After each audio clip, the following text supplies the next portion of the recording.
नमस्कार साथियों, मेरा नाम है अक्षय और आपका स्वागत है दृष्टि आईएएस चैनल की इस नई वीडियो में। ये हमारा एमसीक्यू प्रैक्टिस सीरीज का प्रोग्राम है जहां पर हम जो तमाम सब्जेक्ट्स हैं यूपीएससी के एग्जाम से जुड़े हुए उन सब्जेक्ट्स के जो स्टैटिक पोर्शन के सवाल बन सकते हैं उन सवालों पर चर्चा करने की कोशिश करेंगे। तो इसी नोट के साथ वीडियो की शुरुआत करते हैं। आज की हमारी जो वीडियो है वो बेसिकली आपका साइंस के सेगमेंट पर फोकस करती है। तो हम यहाँ पर आज जो है साइंस के सेगमेंट पर जो है साइंस से जुड़े तमाम जो सवाल हैं उन पर चर्चा करने वाले हैं। चलिए शुरुआत करते हैं। सबसे पहला जो हमारा सवाल है वो हमारा सवाल है, इसरो द्वारा हाल ही में लॉन्च किया गया भारत का पहला निजी तौर पर विकसित रॉकेट निम्नलिखित में से कौन सा है। अब यहाँ पर कुछ इंपॉर्टेंट शब्द हैं जिन पर आपको याद रखना है। सबसे पहला तो भारत की ओर से लॉन्च किया गया है, इसरो की ओर से लॉन्च किया गया है, इसके अलावा निजी तौर पर विकसित है, ये सबसे इंपॉर्टेंट वर्ड है। तो इसका जवाब क्या होगा? ये जो सवाल है आपका एनडीए के एग्जाम में जो है 2023 में पूछा गया था। ऑप्शंस की अगर आप बात करें तो ऑप्शन ए है Skyroot, option B Prarambh, option C बजूंक, ऑप्शन डी विक्रम एस। तो यहाँ पर इसका जो सही जवाब है वो है आपका ऑप्शन डी, यानी कि विक्रम एस यहाँ पर सही जवाब हो जाता है। अब अगर इस पहले रॉकेट की बात करें, निजी तौर पर विकसित रॉकेट की बात करें, तो ये रॉकेट जो है आपका विकसित किया गया है एक कंपनी है स्काईरूट एरोस्पेस नाम से। तो इस कंपनी द्वारा इस पूरे रॉकेट को जो है विकसित किया गया है और इसको सहयोग मिला है इसरो का, यानी कि इंडियन स्पेस रिसर्च ऑर्गेनाइजेशन और इनस्पेस। अब यहाँ पर इनस्पेस क्या है? तो इनस्पेस बेसिकली आपका एक कमर्शियल विंग की तरह काम करता है और इनस्पेस ही सुनिश्चित करता है कि इसरो के जो भी तमाम एसेट्स हैं वो एसेट्स जो आपकी प्राइवेट कंपनियां हैं वो कंपनियां किस तरह से इस्तेमाल कर पाए। तो यहाँ पर भी अगर आप देखेंगे मौजूदा सिचुएशन में अगर आप देखें तो स्काईरूट एरोस्पेस नाम की कंपनी है। इस कंपनी ने इसरो के लॉन्चर का इस्तेमाल किया और अपने रॉकेट को लॉन्च किया। रॉकेट का नाम क्या था? रॉकेट का नाम था विक्रम एस रॉकेट। तो ये भारत का पहला निजी तौर पर विकसित रॉकेट है जिसे इसरो द्वारा लॉन्च किया गया है।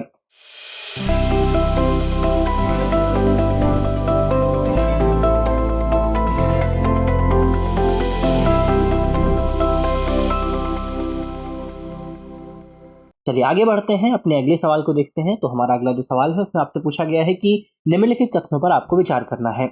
अब ये जो सवाल है वो आपका सीएपीएफ के एग्जाम में 2022 में पूछा गया था। सवाल को अगर आप देखें तो आज का हमारा सवाल है कि एल्यूमिनियम पाउडर का उपयोग रॉकेट इंजन के लिए ठोस ईंधन के रूप में किया जाता है। ये हमारा पहला कथन हुआ। हमारा दूसरा कथन है कि तरल ईंधन चालित रॉकेट इंजनों की तुलना में ठोस ईंधन चालित रॉकेट इंजनों में प्रति ईंधन जलने की मात्रा अधिक होती है। अब उपरोक्त में से कौन सा से सही है या फिर है? ऑप्शन ए है हमारा केवल एक, ऑप्शन बी है केवल दो, ऑप्शन सी है एक और दो दोनों, या फिर ऑप्शन डी है ना तो एक और ना ही दो। तो इसका जो सही जवाब है वो है आपका ऑप्शन ए, यानी कि केवल एक। यहाँ पर जो है पहला जो कथन है वो यहाँ पर बिल्कुल ठीक हो जाता है। सबसे पहले बात करते हैं इस पूरे विषय के बारे में, इसके विश्लेषण की अगर आप बात करें, सबसे पहले यहाँ जो शब्द आता है वो है आपका एल्यूमिनियम पाउडर। एल्यूमिनियम पाउडर क्या है? एक तरह का पाउडर होता है, बहुत हल्का होता है, सिल्वर सफेद या फिर ग्रे कलर का हो सकता है और ओडोरलेस होता है, यानी कि इसमें आपको किसी भी तरह की गंध दिखाई नहीं देगी। अगर उपयोग की बात करें, एप्लीकेशन की बात करें, तो इसका जो उपयोग है वो बेसिकली आपका कॉस्मेटिक कलरेंट के लिए किया जाता है, यानी कि कॉस्मेटिक जो प्रोडक्ट रहते हैं उसमें कलर प्रदान करने के लिए किया जा सकता है। फिंगरप्रिंट पाउडर के तौर पर किया जा सकता है, ठोस रॉकेट बूस्टर के रूप में भी किया जा सकता है और मिसाइल ईंधन के तौर पर भी आप एल्यूमिनियम पाउडर का इस्तेमाल कर सकते हैं। तो इस तरह से आपका जो ऑप्शन एक है वो यहाँ पर सही जवाब हो जाता है, क्योंकि ऑप्शन एक अगर आप देखें तो ऑप्शन एक में आपसे पूछा गया था कि एल्यूमिनियम पाउडर का उपयोग जो है वो ईंधन के रूप में, ठोस ईंधन के रूप में किया जा सकता है। तो यहाँ पर ऑप्शन ए जो है वो आपका बिल्कुल सही हो जाता है। अब इसके अलावा एल्यूमिनियम पाउडर की एक विशेषता, एक कैरेक्टरिस्टिक ये भी होता है कि बहुत ज्यादा ज्वलनशील होता है, यानी कि इसमें जो आग लगने का खतरा है वो बहुत ज्यादा बना रहता है। अब यहाँ पर जो हमारा दूसरा कथन था, अगर दूसरा कथन जो है हमने क्योंकि देखा ऑप्शन ए सही है, यानी दूसरा कथन गलत है। गलत क्यों है? गलत इसलिए है क्योंकि ठोस ईंधन के विपरीत अगर आप देखें तो तरल ईंधन में जलाए गए ईंधन की जो प्रति मात्रा है वो आपको ज्यादा देखने को मिलती है, यानी कि तरल ईंधन में जो आपका लिक्विड इंजन होता है, जो लिक्विड आपका जो लिक्विड इंजन होता है उसमें आपको ज्यादा मात्रा जो है देखने को मिल जाती है। तो इसी वजह से आपका जो कथन दो है वो पूरी तरह से गलत हो जाता है। चलिए बढ़ते हैं आगे और अपने अगले सवाल को देखते हैं।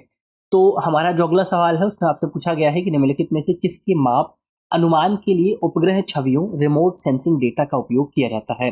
और ये सवाल आपका यूपीएससी की ओर से 2019 के एग्जाम में पूछा गया था। हमारे जो ऑप्शंस हैं, जो कथन है हमारे पास, उसमें पहला है किसी विशिष्ट स्थान की वनस्पति में क्लोरोफिल का अंश, ऑप्शन 2 जो है, कथन 2 जो है वो है आपका किसी विशिष्ट स्थान के चावल के खेतों से ग्रीन हाउस गैस का उत्सर्जन या किसी विशिष्ट स्थान की भूमि की सतह का तापमान। तो अब उपरोक्त में से सही कूट का जो है हमें चयन करना है। अब हमारे ऑप्शंस हैं, ऑप्शन ए केवल 1, ऑप्शन बी केवल 2 और 3, ऑप्शन सी केवल 3 या फिर ऑप्शन डी 1, 2 और 3। तो इसका जो सही जवाब है वो है आपका ऑप्शन डी, यानी कि तीनों ही चीजों के लिए आप जो है वो रिमोट सेंसिंग डेटा या रिमोट सेंसिंग टेक्निक का इस्तेमाल कर सकते हैं। हम रिमोट सेंसिंग टेक्निक क्या है तो इसके बारे में हम आगे बात करेंगे, क्योंकि इस पर एक और सवाल मौजूद है, उसको भी हम यहाँ पर समझेंगे कि रिमोट सेंसिंग टेक्निक क्या होती है और आपका किस तरह से काम करती है। फिलहाल अगर आप देखें तो रिमोट सेंसिंग या फिर आप कहें उपग्रह छवियों या रिमोट सेंसिंग डेटा के बहुत सारे उपयोग आपको देखने को मिल सकते हैं, जैसे कि वायुमंडल में जलवाष्प या एरोसोल का अनुमान लगाने के लिए इसका इस्तेमाल किया जा सकता है, या फिर अगर आप देखें तो वनस्पति में क्लोरोफिल की मात्रा कितनी है, सेल्यूलोज कितना है, जो स्थलीय वनस्पति है आपकी उसकी कैनोपी में जल सामग्री कितनी है, ये सब पता लगाने के लिए इसका इस्तेमाल किया जा सकता है। तो कथन 1 यहाँ पर सही है। इसके अलावा खनिज और मिट्टी के प्रकार, भूमि की सतह का तापमान, यानी कि आपका जो सॉइल है उसका टेम्परेचर क्या है, खेतों से ग्रीन हाउस गैस का उत्सर्जन कितना हो रहा है ये भी आप पता लगा सकते हैं, या बेसिकली आप कहें मीथेन के उत्सर्जन को भी माप सकते हैं आप। तो कथन 2 और कथन 3 भी यहाँ पर सही है। इस तरह से आपका उत्तर डी जो है वो आपका बिल्कुल सही जवाब हो जाता है। चलिए अब बढ़ते हैं आगे, और हमारा अगला जो सवाल है उसमें आपसे पूछा गया है कि भारत के उपग्रह प्रक्षेपण वाहनों के संदर्भ में निम्नलिखित कथनों पर विचार कीजिए। अब ये वाला जो सवाल है वो आपका 2018 में यूपीएससी के एग्जाम में पूछा गया था, प्रीलिम्स के एग्जाम में। ऑप्शंस की अगर आप बात करें, कथन की अगर आप बात करें, तो इसमें पहला जो हमारा कथन है, पीएसएलवीज पृथ्वी के संसाधनों की निगरानी के लिए उपयोगी उपग्रहों को लॉन्च करते हैं, जबकि जीएसएलवीज को मुख्य रूप से संचार उपग्रहों को लॉन्च करने के लिए डिजाइन किया गया है। हमारा दूसरा कथन है कि पीएसएलवीज द्वारा प्रक्षेपित उपग्रह पृथ्वी पर किसी विशेष स्थान से देखने पर आकाश में उसी स्थिति में स्थायी रूप से प्रतीत होते हैं। इसके अलावा जीएसएलवी MK3 एक 4 चरणों वाला प्रक्षेपण यान है, जिसमें पहले और तीसरे चरण में ठोस रॉकेट मोटार्स का उपयोग तथा दूसरे व चौथे चरण में तरल रॉकेट इंजन का उपयोग किया जाता है। अब उपरोक्त कथनों में से कौन सा सी कथन सही है या फिर सही है?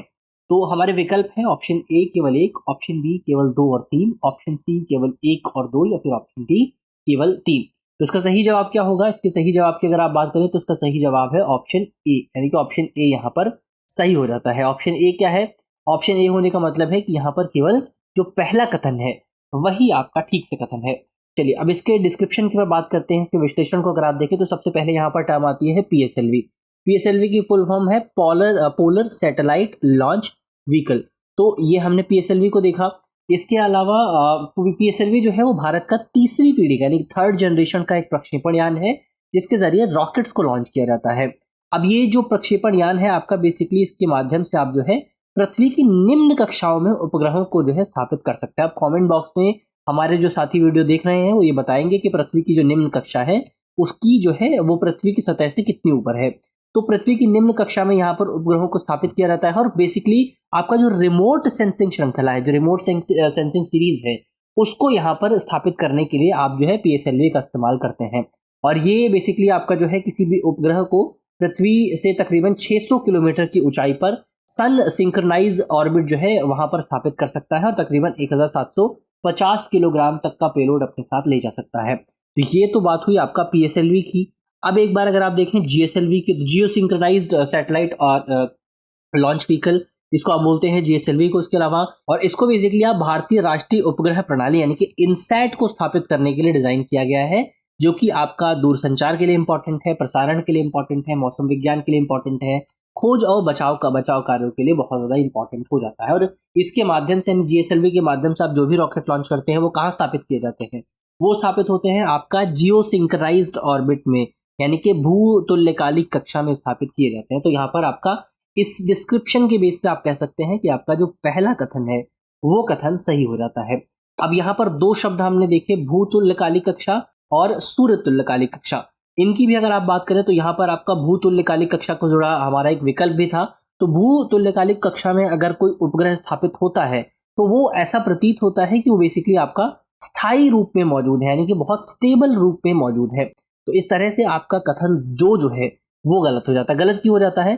कथन दो गलत बेसिकली इस वजह से हो जाता है क्योंकि दो अगर आप देखें तो यहाँ पर कहा गया है कि अगर जो है बेसिकली आप पीएसएलवी से कोई रॉकेट लॉन्च करते हैं तो वो कहाँ प्रतीत होता है, वो स्थिर प्रतीत होता है।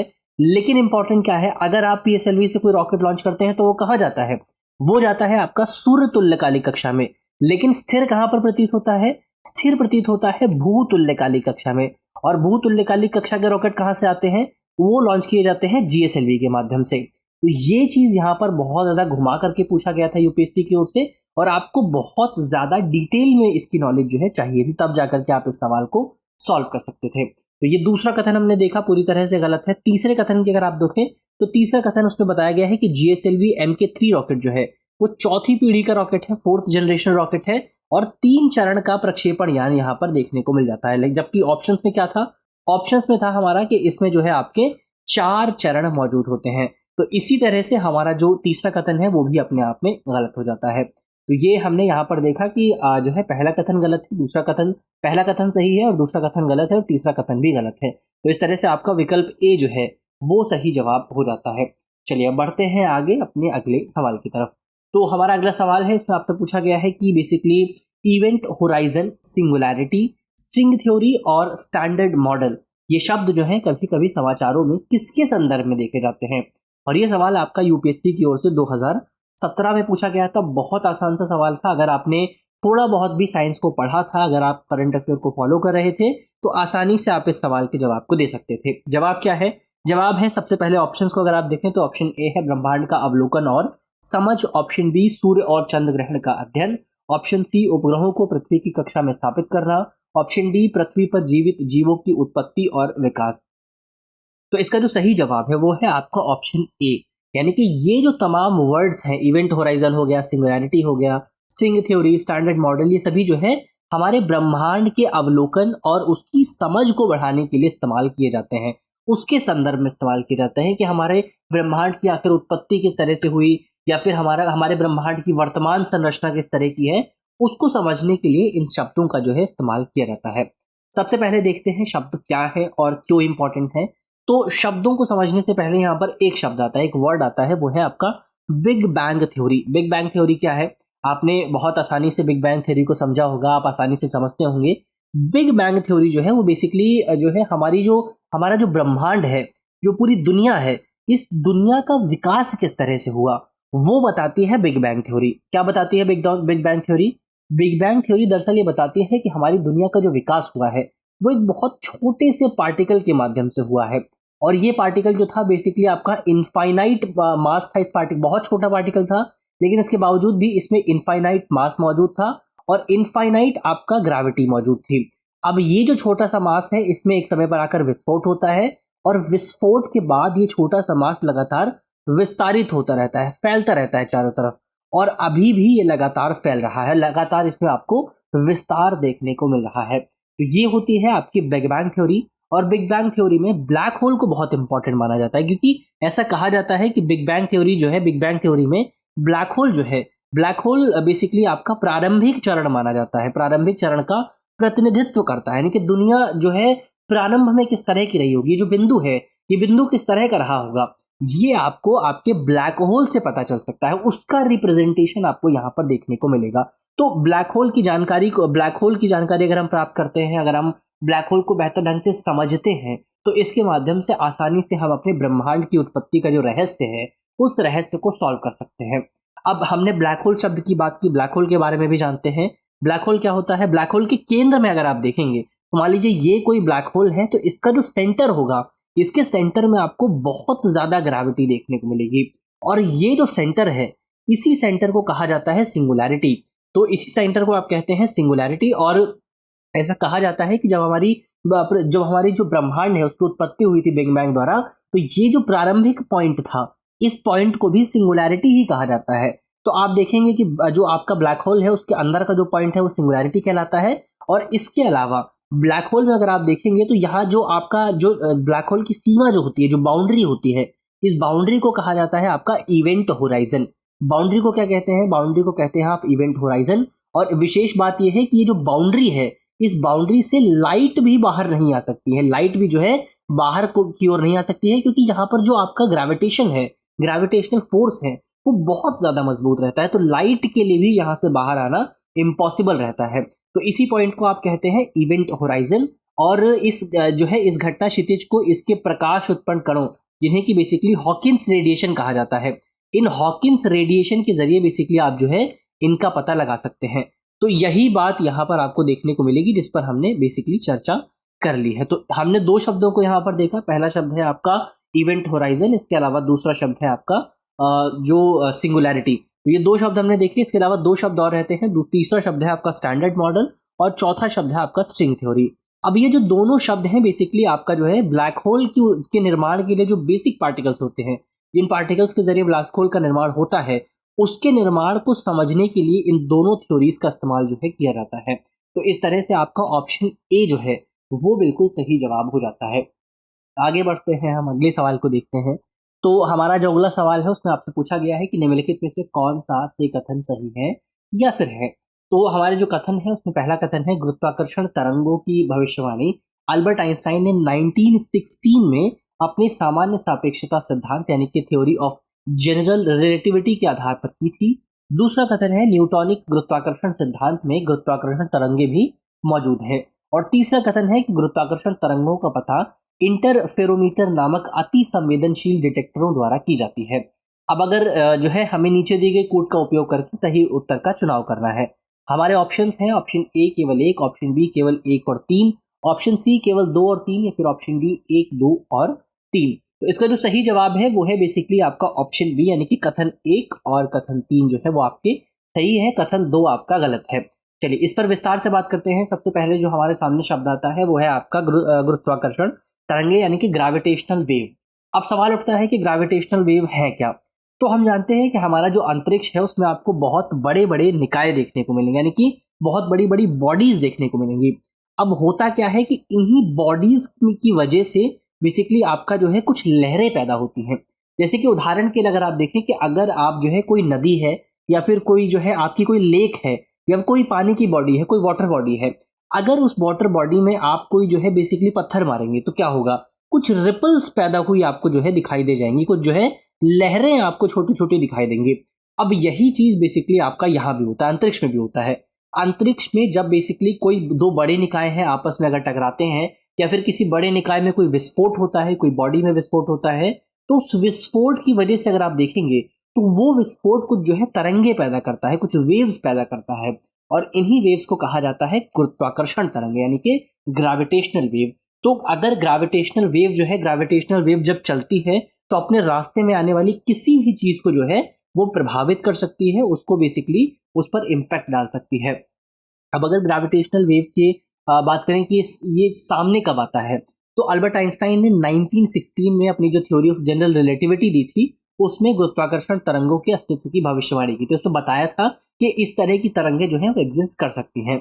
आइंस्टाइन ने अपनी कैलकुलेशन के माध्यम से ये बताया था कि बेसिकली आपका जो बहुत सारे निकाय हैं जैसे कि न्यूट्रॉन तारे हो गए या जो न्यूट्रॉन तारे एक दूसरे की परिक्रमा कर रहे हैं, फिर आपका ब्लैक होल हो गए, अगर दो ब्लैक होल एक दूसरे की परिक्रमा कर रहे हैं तो ये जो आपके तारे हैं ये बेसिकली आपका हमारा जो अंतरिक्ष है, आउटर स्पेस है, उसका जो फैब्रिक होता है, अंतरिक्ष समय जो है उसको प्रभावित कर सकते हैं, उसको बाधित कर सकते हैं, या आप कहें जो स्पेस टाइम फैब्रिक है, स्पेस टाइम फैब्रिक को जो है ये प्रभावित कर सकती हैं ये जो वेव्स हैं। तो इसीलिए इन वेव्स को बहुत इंपॉर्टेंट माना जाता है।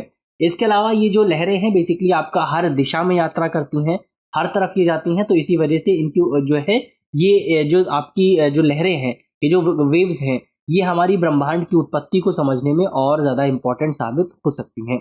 और सबसे मजबूत गुरुत्वाकर्षण तरंगे बेसिकली आपका ब्लैक होल के जरिए आपको देखने को मिलेंगी। जब ब्लैक होल आपस में टकराते हैं, जब उनका विलय होता है, या फिर सुपरनोवा यानी कि जब कोई जो तारा है, जब कोई स्टार जो है वो अपने जीवन के अंतिम काल में विस्फोट देखने को मिलता है उसमें, तो उसको सुपरनोवा कहते हैं। तो उसकी वजह से भी आपको ग्रेविटेशनल वेव देखने को मिलेंगी। अगर दो न्यूट्रॉन तारों के बीच में टकराव होता है तब भी आपको ग्रेविटेशनल वेव जो है देखने को मिल जाएंगी। इसके अलावा 2015 में वैज्ञानिकों ने पहली बार गुरुत्वाकर्षण तरंगों का पता लगाया था। उन्होंने लीगो यानी कि laser interferometer gravitational wave observatory नामक एक उपकरण का जो है इस्तेमाल किया था। तो इस तरह से बेसिकली आपका कथन 3 भी सही हो जाता है। अब हमने देख लिया कथन 1 सही है, कथन 3 सही है। कथन 2 की अगर आप बात करें तो यहाँ पर आपका न्यूटॉनिक नियम की बात की गई थी, गुरुत्वाकर्षण के न्यूटॉनिक नियम की बात की गई थी यहाँ पर। तो गुरुत्वाकर्षण का न्यूटॉनिक जो नियम है वो कहता है कि ब्रह्मांड में प्रत्येक पिंड एक दूसरे पिंड को एक बल के साथ जो है आकर्षित करता है। यानी कि वाली जो दो बॉडी यहाँ पर मौजूद है और दोनों बॉडी क्या करेंगी, ये नियम ये बताता है कि दोनों बॉडी आपस में एक दूसरे को खींचने की कोशिश करेंगी। अब ये कितना होगा, ये जो खिंचाव है कितना होगा, ये डिपेंड करता है कि जो दोनों बॉडीज हैं आपकी, इन दोनों बॉडीज का मास कितना है या इन दोनों बॉडीज का बेसिकली द्रव्यमान कितना है, उसके बेस पे ये डिसाइड किया जाता है। तो यहाँ पर इस पूरे सिद्धांत में अगर आप देखेंगे कहीं भी आपको ग्रेविटेशनल वेव्स का जिक्र नहीं मिलेगा, तो इसी वजह से आपका जो विकल्प बी है वो सही हो जाता है और कथन 2 यहाँ पर गलत हो जाता है। चलिए आगे बढ़ते हैं। हमारा अगला सवाल है आपसे कि निम्नलिखित में से किस गतिविधि में भारतीय रिमोट सेंसिंग उपग्रहों का इस्तेमाल किया जा सकता है। हमारे ऑप्शंस हैं, ऑप्शन ए फसल उत्पादकता का आकलन, ऑप्शन बी भूजल संसाधनों का पता लगाना, ऑप्शन सी विकल्प सी खनिज अन्वेषण, विकल्प 4 दूर संचार या विकल्प 5 यातायात अध्ययन। तो नीचे दिए गए कोड का उपयोग करते हुए हमें सही जो विकल्प है उसका चुनाव करना है, सही उत्तर का चुनाव करना है।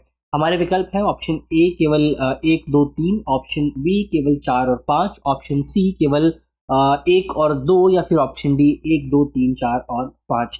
इसके सही जवाब को अगर आप देखें तो इसका सही जवाब होगा बेसिकली ऑप्शन ए।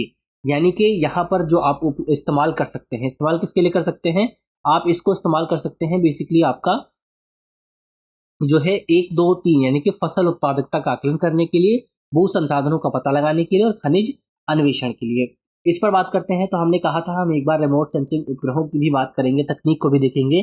तो रिमोट सेंसिंग तकनीक के तहत होता क्या है, बेसिकली आपका जो एयरबॉर्न डिवाइसेस हैं जैसे कि आपका विमान हो गया या गुब्बारे हो गए, या फिर जो स्पेस बॉर्न डिवाइसेस हैं जैसे कि आपका सैटेलाइट हो गई, अंतरिक्ष पटल हो गया, इन प्लेटफॉर्म्स पर सेंसर लगाए जाते हैं। अब ये जो सेंसर है बेसिकली आपका अंतरिक्ष में जाते हैं, आकाश में जाते हैं और इसके बाद हमारी पृथ्वी से जो टेरेस्ट्रियल रेडिएशंस आती हैं उन रेडिएशंस को कैप्चर करते हैं और इन रेडिएशंस को कैप्चर करने के बाद उनका अध्ययन करते हैं और उसके आधार पर निष्कर्ष निकाला जाता है कि नीचे से जो आपकी रेडिएशंस आ रही हैं उनका कंपोजिशन किस तरह का है। तो इस पूरी तकनीक के माध्यम से आप बेसिकली बहुत सारे क्षेत्रों में इसका अनुप्रयोग कर सकते हैं, जैसे कि कृषि में हो गया, वानिकी में हो गया, भू विज्ञान और जल संसाधन आदि क्षेत्रों में भी आप इसका इस्तेमाल जो है करते हुए दिखाई दे सकते हैं। तो इस तरह से आपका ऑप्शन ए जो है वो बिल्कुल करेक्ट हो जाता है।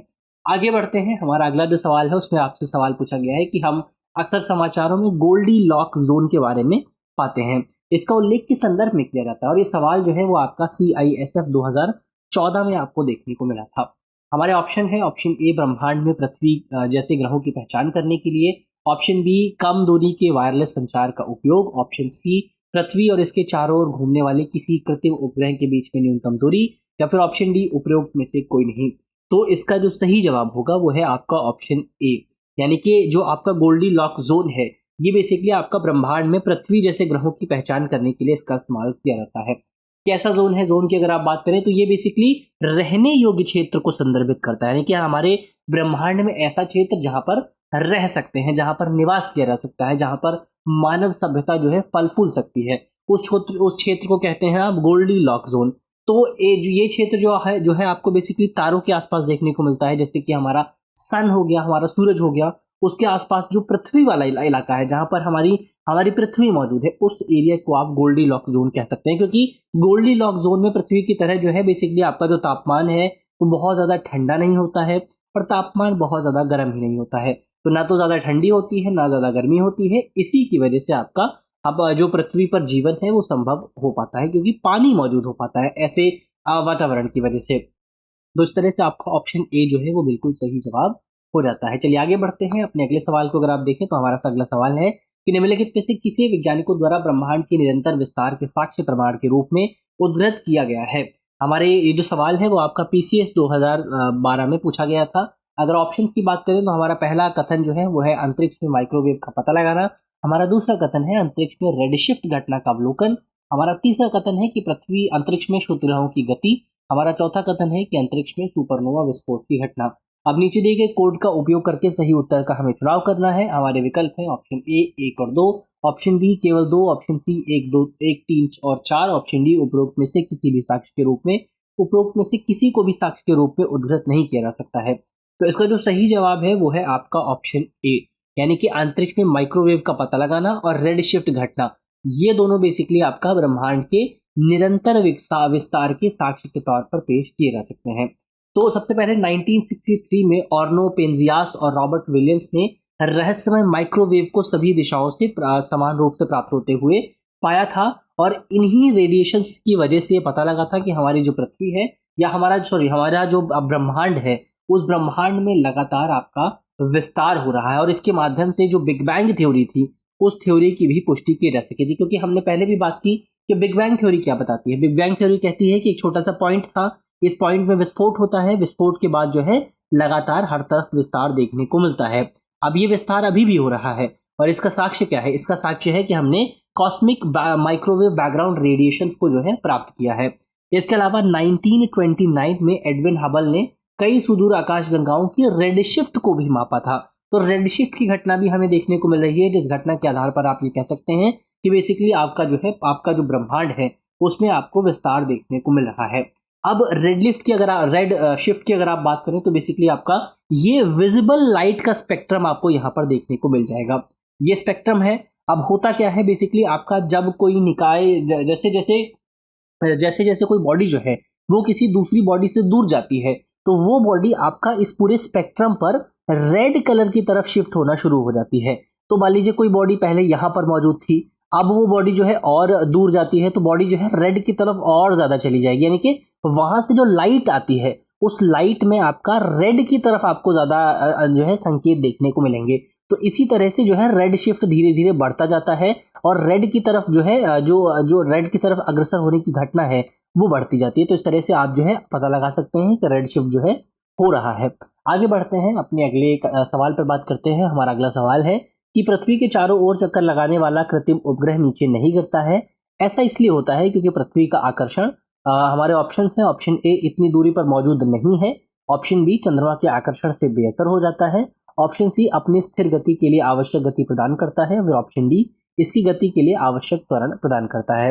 ये सवाल आपका यूपीएससी के एग्जाम में 2011 में पूछा गया था प्रीलिम्स में।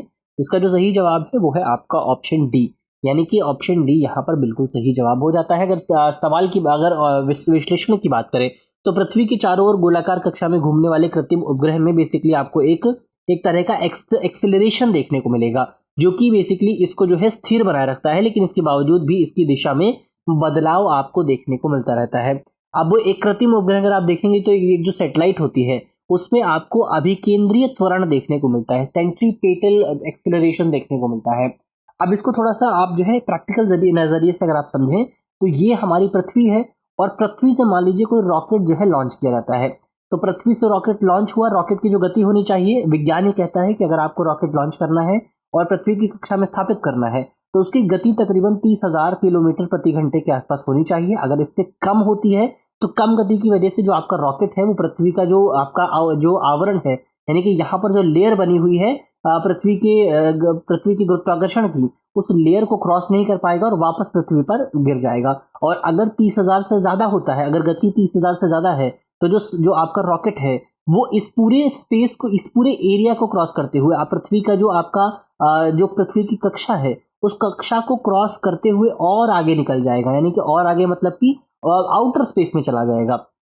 तो 30,000 किलोमीटर प्रति घंटे की रफ्तार से आपका एक उपग्रह को भेजा जाता है।